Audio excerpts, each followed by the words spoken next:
My name is Shirley, and I just graduated from State Community College last month. I got through school on a full scholarship, which was a good thing because my parents made it clear from day one that they weren't going to help me financially. That was fine by me. I didn't want to be a burden. So I got a job at The Grind, a coffee shop near campus, and worked there throughout my 4 years of college. I managed to save enough to buy myself a decent laptop for studying and a new phone when my old one died. What bothered me, though, was watching my parents help my older sister, Janet, every time she visited. Janet's been married to her husband, Greg, for 5 years, and they have 2 kids, Tommy, who's 4, and little Sarah, who just turned 2. Whenever Janet showed up at our house with the kids in tow, my parents would slip her some cash. "Here's a little something for groceries," Mom would say, pressing bills into Janet's hand. "Buy those children some new clothes," Dad would add, reaching for his wallet. After this happened for the 3rd time in a month, I finally asked Mom about it when we were alone in the kitchen. "How come you guys help Janet out with money, but you've never offered to help me with anything?" I asked, trying to keep the hurt out of my voice. Mom's face hardened. "Janet has children to take care of, Shirley, you only have yourself." End of discussion. When graduation day finally came, my parents threw a party at our house. I should have been happy, but I knew they'd just use it as another opportunity to show off what supportive parents they were. "We'll handle everything," Mom said, "you just focus on enjoying your big day." I later found out handling everything meant using the $500 I'd been saving for 2 months to pay for the party. They invited all our relatives and their friends from church, and spent the whole evening soaking up compliments. "You two have done such a wonderful job with both your girls," my Aunt Marge gushed. "The way you support them is just amazing," added my dad's friend from work. I stood there with a fake smile plastered on my face, biting my tongue to keep from telling them all the truth. Near the end of the party, as people were starting to leave, my Uncle Pete cornered me by the punch bowl. "So, Shirley, what's next for you?" he asked. "Got any plans now that you've got that degree?" "I'm planning to get a job and rent my own place," I said. Before I could continue, Mom swooped in, putting her arm around my shoulders. "Oh, Shirley doesn't need to rush into renting," she said in that sweet voice she used when she wanted to impress people. "She can stay here with us for now, save on rent." I turned to look at her, surprised. This was the first I'd heard of this offer. "That's so generous of you, Linda," Uncle Pete said to Mom. "Rent is through the roof these days, it's so hard for young people to get started." The next morning at breakfast, Mom and Dad brought it up again. "We meant what we said last night," Dad said, buttering his toast. "You can stay here while you're looking for work. No need to waste money on rent right now." Thanks," I said, "I'll think about it." And I did think about it while job hunting. I sent out dozens of resumes and got a position at Merchant Trading Company pretty quickly. It was entry-level work, mostly data entry and answering phones, but it was a start. The problem was, my starting salary of $2,800 a month wouldn't get me the kind of apartment I wanted. Everything in my price range was way out in the suburbs, which would mean a 2 to 3 hour commute each way. Meanwhile, my parents' house was a 15-minute walk from my new office. After crunching the numbers, I reluctantly told my parents I'd stay with them for a while. "That's wonderful, honey," Mom said, giving me a hug that felt genuine for once. For about 2 weeks after I started my new job, things were different. Mom made my favorite meals. Dad asked about my day when I got home. I actually started to think maybe they'd finally begun to appreciate me. Then I got my first paycheck. "Shirley, we need to talk," Dad said that evening at dinner. Mom nodded in agreement. "We're happy to have you here," Mom began, "but you're a working adult now." "That's right," Dad continued, "so we expect you to contribute. $400 a month for rent, and another $200 for food." I nearly choked on my meatloaf. $600 a month? That was more than 20% of my take-home pay. "That seems kind of steep," I said carefully. "It's far less than you'd pay for your own place," Mom pointed out, "and it includes utilities." I couldn't argue with that. "Okay," I agreed, "I can manage that." And so began my new routine. I worked Monday through Friday, paid my rent on the first of each month, and tried to save whatever I could from what was left. I wasn't building my savings as quickly as I'd hoped, but at least the balance was going up instead of down. For a few months, things were stable. Not great, but manageable. Then one evening in October, I came home from work to find the living room packed with suitcases. Janet was sitting on the couch, looking annoyed. Greg was pacing back and forth. Tommy was running in circles around the coffee table, and Sarah was crying in my mother's arms. "What's going on?" I asked, setting down my purse. Janet looked up at me with a scowl. "Greg got demoted," she said flatly. "We can't afford our apartment anymore, we're moving in until things get better." I forced a smile, but inside I was screaming. This was not going to end well for me. I could feel it. My predictions about Janet moving in were spot on. Within days, my life turned into a nightmare. Janet didn't work, she stayed home all day with the kids, supposedly taking care of them. But as soon as I walked through the door after work, she'd be grabbing her purse. "Oh good, you're home," she'd say, already halfway out the door. "Tommy needs help with his coloring book, and Sarah just woke up from her nap." Before I could respond, she'd be gone, dragging Greg along to meet friends or go shopping.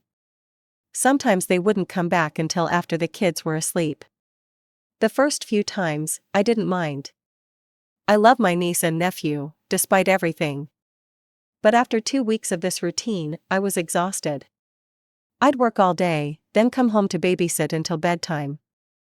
My own chores, laundry, meal prep for the next day, even showering, got pushed till late at night when I was already dead on my feet. One evening at dinner, I finally spoke up. "I can't keep watching the kids every night," I said, pushing my food around on my plate. "I'm really tired after work." The table went silent. Then Janet scoffed. "Are you serious right now?" she said. "You think you're tired? Try being a mom." Dad put down his fork. "Surely, family helps family, that's what we do." I looked at them incredulously. "Then why don't you guys watch the kids sometimes?" Mom shook her head. "We're too old to be chasing after little ones all evening." For the next month, nothing changed. I kept babysitting, kept working, kept paying my rent. My savings account, which I'd been so proud of, stayed stagnant. Then, about 2 months after Janet and her family moved in, Mom and Dad dropped another bomb at dinner. "Shirley," Dad began in his serious voice, "we need to increase your rent. Our expenses have gone up with more people in the house. We're asking for an additional $200 a month." I nearly choked. $800 a month? That's almost a third of my paycheck.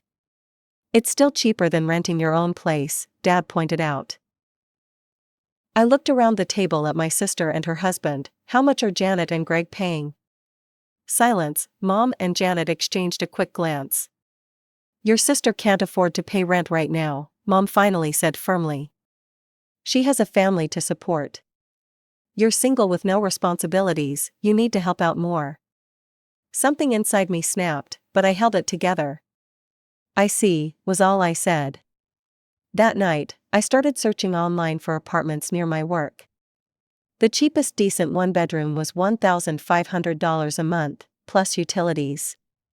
With my current salary, it would be tight, but I could make it work if I was careful. The problem was the upfront costs, first and last month's rent, security deposit. I'd need at least $4,000 to move in. I decided to hunker down and save aggressively. No more coffee shop visits, no more takeout lunches, no more new clothes. Every spare penny would go into my escape fund. But the universe, or more accurately, my family, had other plans. A week later, the washing machine broke down. Mom came to my room that night, looking apologetic. "Shirley, I hate to ask, but we need a new washing machine. With 5 adults and 2 kids in the house, we can't go to the laundromat. Could you lend us some money? We'll pay you back, I promise." I spent $700 on a new washing machine. Not top of the line, but decent. A month later, when I casually mentioned the loan to Mom, her expression changed instantly. "Are you really asking your parents to pay you back?" she said, eyes narrowing. "After everything we've done for you?" "But you said." "I can't believe how ungrateful you've become," she interrupted. "We raised you, fed you, put a roof over your head." I retreated, feeling like I'd been slapped. So much for that money. The hits kept coming. Next, it was the living room furniture, which had been destroyed by Tommy and Sarah. Crayon on the sofa, juice spilled on the armchair, mysterious tears in the upholstery. "Thanksgiving is coming up," Dad reminded me. "The whole family will be here. We can't let them see the living room like this." Another $1,200 gone. Then it was a new coffee maker, $150, a microwave oven, $200, and a dishwasher, $500. Each purchase was supposedly urgent, each one promised to be the last thing they'd ever ask for. My savings dwindled. Instead of growing toward my $4,000 goal, my account balance was shrinking. Every time I checked it, my heart sank a little more. Then December arrived, bringing cold weather and a new crisis. "The roof is leaking," Dad announced one morning. "If we don't fix it before spring, the whole house could flood when the rains come." "How much will it cost?" I asked, already knowing where this was going. "About $3,000, Mom said. "We know it's a lot, but it's urgent." $3,000. Almost everything I had left. But what choice did I have? It was their house, but it was my home too, at least for now.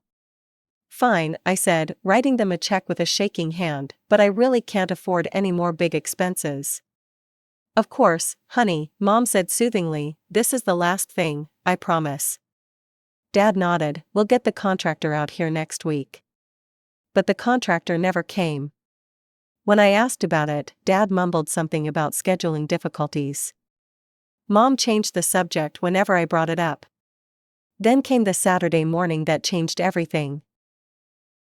I woke up late, enjoying my day off, and wandered downstairs to find suitcases by the front door. Mom, Dad, Janet, Greg, and the kids were bustling around, packing the car. "What's going on?" I asked, still half asleep. Mom looked startled to see me. "Oh, good morning, sweetie, we're going on a little trip." "A trip? Where?" "Florida," Dad said cheerfully. "Our friends have a guest house there. We're staying for 2 weeks, through Christmas." "Where did you get the money for a Florida vacation?" I asked, though I already knew the answer. Mom at least had the decency to look guilty. "We used the roof money. We'll save up again for repairs after the holidays." My vision blurred with anger. "You mean my money? The $3,000 I gave you for an emergency roof repair?" "Now, Shirley," Dad said in his warning tone, "don't make a scene." But I was beyond caring. "I gave you that money because you said it was urgent. I've been giving you money for months while they," I pointed at Janet and Greg, who were pretending not to listen, "live here for free." "If you don't have enough money," Mom said coldly, "then you need to work harder. Maybe get a second job." "Yeah," Janet chimed in, "that's what adults do when they need more money." And just like that, they left. All of them. Leaving me alone in the big, empty house with a leaking roof and a breaking heart. After they drove away, I sat at the kitchen table for what felt like hours. The house was quiet for the first time in months. No kids screaming, no Janet complaining, no parents guilting me into something. Just silence. In that silence, everything became clear. This would never stop. They would keep taking and taking until there was nothing left of me, not my money, not my energy, not my self-respect. I pulled out my phone and scrolled through my contacts until I found Lisa, my friend from work. She had mentioned a few weeks ago that her sister was looking for a roommate. "Hey, Lisa," I said when she answered. "Is your sister still looking for someone to share her apartment? Can I get her number?" Lisa's sister, Megan, lived in an apartment just 2 blocks from my office. Perfect location, reasonable rent. I called her immediately. "Lisa told me all about you," Megan said after I introduced myself. She says you're super reliable and clean. I'd be happy to have you as a roommate. The next morning, I called a moving company and booked them for same-day service. Then I walked through the house, making a list of everything I'd purchased with my own money: the washing machine, the living room furniture, the coffee maker, the microwave, the dishwasher. "Hello," I said when the moving company answered. "I need to move some furniture and appliances today." "Yes, it's somewhat urgent." They arrived 2 hours later. By evening, everything I'd bought was installed in Megan's apartment. She was thrilled. "This is amazing," she said, running her hand over the new sofa. "My place was so empty before." "Glad it works out," I said, arranging my clothes in my new closet. That night, I slept better than I had in months, maybe years. My new room was small but clean, with a window overlooking a little courtyard. More importantly, it was mine. For the next 2 days, I went to work, came home to my new apartment, and enjoyed the peace. I didn't tell my parents I'd moved out. What would be the point? Then, 2 days before Christmas, my phone buzzed with a text from Mom. "We'll be home tomorrow afternoon. Please have dinner ready, nothing fancy, just something warm." I laughed out loud. They still thought I was their personal chef, maid, and ATM. The next day, I left work early and went back to my parents' house one last time. I ordered food from a cheap Italian place nearby: pasta, salad, garlic bread. I set it all out on the dining table, which was now the only piece of furniture in the living room. I even put out plates and silverware. Then I left, locking the door behind me with the key I would never use again. The next morning, Christmas Eve, I woke up to a barrage of missed calls and angry texts. From Dad: "Where is all the furniture? Call me now." From Mom: "What have you done? Call me immediately." From Janet: "You are such a selfish bastard, Mom is crying because of you." I silenced my phone and made myself a cup of coffee in the new coffee maker. At 10 a.m., after I'd had breakfast and a shower, I finally called Mom. She answered on the first ring. "Shirley, what is going on? You can't just take things from our house." "I didn't take anything that wasn't mine," I said calmly. "I paid for all of it. Check your credit card statements if you don't believe me." "But where are you?" "I moved out. I found a place closer to work." There was a pause, then Mom's voice changed from angry to wheedling. "Honey, come home, let's talk about this. Christmas is tomorrow, we're family, we should be together." "Family doesn't exploit each other," I said. "Family doesn't take $3,000 for an emergency roof repair and spend it on a vacation to Florida." "We made a mistake," Mom admitted. "We'll pay you back. Just come home for Christmas." I almost wavered, almost. Then I heard Janet's voice in the background: "Tell her we need money for the roof repair now." And just like that, my resolve hardened again. "I won't be coming back," I said, "not for Christmas, not ever. And I won't be giving you any more money. But the roof is not my problem," I finished for her. "You own the house, you figure it out." "You ungrateful," Mom started, but I cut her off. "Goodbye, Mom, Merry Christmas." I hung up and blocked their numbers. All of them: Mom, Dad, Janet, even Greg. Then I turned off my phone completely and went for a long walk around my new neighborhood. The next day was Christmas. Megan had gone to her parents' house for the holiday, so I had the apartment to myself. I made a nice breakfast, watched Christmas movies, and ordered Chinese food for dinner. People might think it sounds sad, spending Christmas alone. But it wasn't. For the first time in years, I felt at peace. No one was taking advantage of me. No one was making me feel bad about myself. No one was draining my bank account or my energy. 6 months have passed since I moved out of my parents' house. 6 months of peace, of saving money, of building a life that's truly mine. Living with Megan has been great. We get along well, split the chores fairly, and respect each other's space. On weekends, we sometimes cook dinner together or binge-watch shows, but there's no obligation. No guilt trips if I want to spend the evening alone in my room. Last month, my cousin Rachel called me. I thought you might want to know, she said hesitantly. Your parents had to take out a loan to fix the roof. I wasn't surprised. How do you know? Your mom told my mom. She made it sound like they're struggling because you abandoned them.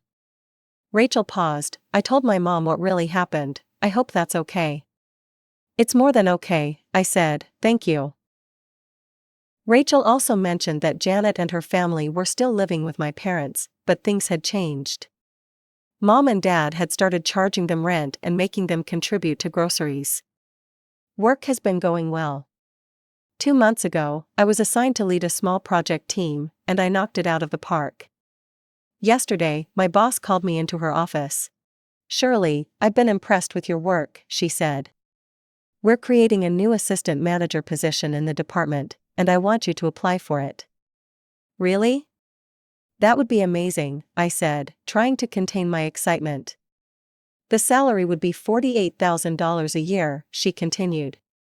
That's a significant bump from what you're making now. A $10,000 raise. With that kind of money, I could get my own place sooner than I'd planned. That night, I started browsing apartment listings online.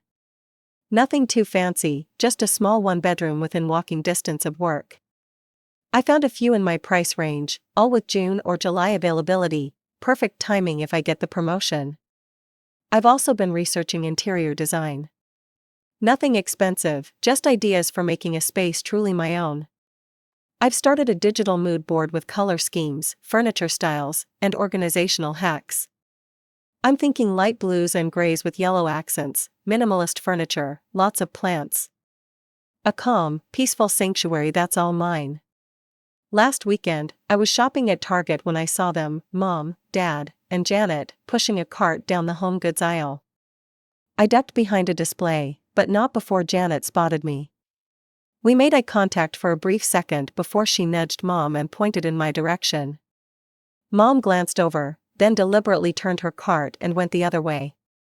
Dad followed without looking back. It stung a little, I won't lie. But then I remembered all those months of exploitation, all that money they took from me, and the sting faded. They made their choice, and I made mine. I saw them again 2 weeks ago at the grocery store. This time it was just Mom and Janet. They were arguing over something in the cereal aisle. I walked past them with my basket, and neither of them acknowledged me. I didn't approach them either. What would be the point? My Aunt Marge called me the other day. She's Dad's sister and has always been more reasonable than the rest of the family. Your parents are struggling with the loan payments, she said. They've been asking around the family for help. I hope no one's giving them money, I replied. Most of us know better by now, Aunt Marge said. Your cousin told us what they did to you. I'm not surprised they're looking for their next victim, I said. Janet and Greg are still there, Aunt Marge continued. But your parents started charging them rent about 3 months ago. Janet's furious about it. Says they promised she could live there for free. Sounds familiar, I said dryly. They fight all the time now. Your mom called me crying last week because Janet called her a selfish old witch. I couldn't help but laugh, the irony. Are you ever going to talk to them again? Aunt Marge asked. I sighed, not anytime soon. Maybe someday, if they ever genuinely apologize and change their ways. But I'm not holding my breath. I don't blame you, she said. For what it's worth, I think you did the right thing. Her support meant a lot. It was good to know that not everyone in the family believed my parents' version of events. Last night, Megan and I were having dinner when she asked if I'd found any apartments I liked. A few, I said. I'm waiting to hear about that promotion before I make any moves. I'll miss having you as a roommate, she said. But I get why you want your own place. Thanks for understanding, I said. And for being such a great roommate these past 6 months. You really helped me when I needed it. That's what friends do, she said simply. And she's right. Real friends, real family, help each other without keeping score, without exploiting each other's vulnerabilities. This morning, I got an email from HR asking me to come in for an interview for the assistant manager position next Tuesday. I spent the afternoon preparing answers to potential questions and picking out my outfit. As I hung my blazer back in the closet, I caught sight of myself in the mirror. I looked different somehow, more confident, less weighed down. It wasn't just that I was smiling more. There was a lightness to me that hadn't been there before. 6 months ago, I was drowning, financially, emotionally, spiritually. I was being drained dry by people who were supposed to love me. Now I'm building a life on my terms. I have a shot at a better job, I'm saving for my own place, and I'm surrounded by people who respect me. Do I miss my family sometimes? The honest answer is yes. I miss the family I wish I had, the one that would have supported me the way they supported Janet, the one that would have been proud of my accomplishments, the one that would have treated me with basic respect. But I don't miss the family I actually had, the one that saw me as nothing more than a resource to be exploited. Maybe someday they'll change. Maybe someday we'll have a relationship again. But I'm not waiting around for that day to come. I'm moving forward.